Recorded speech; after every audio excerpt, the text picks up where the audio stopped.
This channel does not promote any violent, harmful, or illegal activities. All content provided by this channel is meant for an educational purpose only.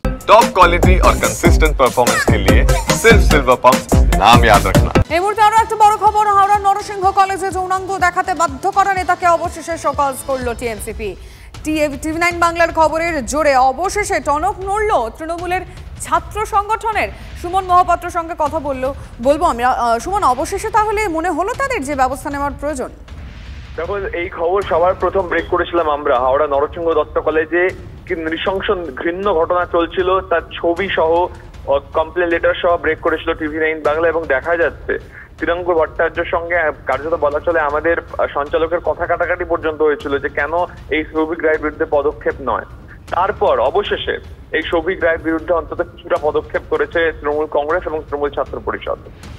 সূত্রের খবর খোদ ক্যানাক street থেকে এই সম্পূর্ণ বিষয়টা সম্পর্কে পুঙ্খানুপুঙ্খ রিপোর্ট চাওয়া হয়েছিল এবং তারপর তৃণাঙ্কুর ভট্টাচার্য তিনি কিন্তু শোকজ করেছেন সৌভিক রায়কে। বলা হয়েছে আগামী 13 তারিখের মধ্যে তাকে সব প্রশ্নের উত্তর দিতে হবে এবং এখন দলের কোনো প্রোগ্রামে সে যেতে পারবে না। তার সঙ্গে সঙ্গে দল থেকে দূরত্ব বজায় রাখতে হবে। দলের জন্য সৌভিক রায়ের জন্য দলের ভাবমূর্তি নষ্ট হচ্ছে, এ কথাও চিঠিতে উল্লেখ করা হয়েছে।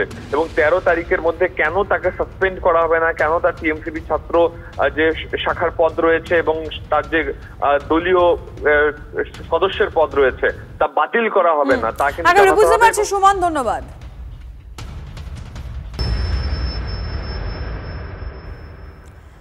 আমাদের আবারও ধর্মঘটের খবরে নজর রাখতে হচ্ছে। এই মুহূর্তে ধর্মঘটের সমর্থনে কলেজ স্ট্রিটে অবরোধ, সেই ছবি দেখাবেন আমাদের রিপোর্টার সুশোভন রয়েছেন স্পট থেকে। সুশোভন, দেখো, ইতিমধ্যেই কলকাতা বিশ্ববিদ্যালয়ের যে মেন ক্যাম্পাস তুমি দেখতে পাচ্ছ যে কলেজ স্ট্রিট ক্যাম্পাস, সেই ক্যাম্পাসের সামনে কিন্তু এসবের সমর্থকরা তারা ধর্মঘটের সমর্থনে একেবারে দেখা যাচ্ছে তারা কিন্তু তাদের স্লোগান করে যাচ্ছে। এবং দেখতে পাচ্ছ যে যারা মূলত আসছেন একেবারে পড়ুয়া হলেই তাদের একমাত্র ছাড়া হচ্ছে, কিন্তু যারা একেবারে এখানে অফিসের যারা কাজে আসছেন বা একেবারে বিশ্ববিদ্যালয়ে কোনো কাজে আসছেন তাদের কোনোভাবে ভিতরে যেতে দেওয়া হচ্ছে না এবং তাদের কিন্তু এই কর্মসূচি চলছে। আপনাদের এইখানে কতক্ষণ এই অবস্থান চলবে এবং বেশ কিছু জনকে দেখা যাচ্ছে আপনারা বাধাও দিচ্ছেন, তো মূলত কি বলছেন যে ভেতরে যেতে প্রবেশ করতে বারণ করছেন? আজকে শ্রমিক ধর্মঘট, সাধারণ ধর্মঘট। সেই সাধারণ ধর্মঘটে ক্যাম্পাসে যখন নিরাপত্তা বিঘ্নিত হচ্ছে, ক্যাম্পাসের ক্লাসরুমগুলোতে ছাত্রছাত্রীরা ক্লাস করতে ভয় পাচ্ছে, ইউনিয়ন রুমগুলো দুষ্কৃতীদের আখড়া হয়ে উঠছে।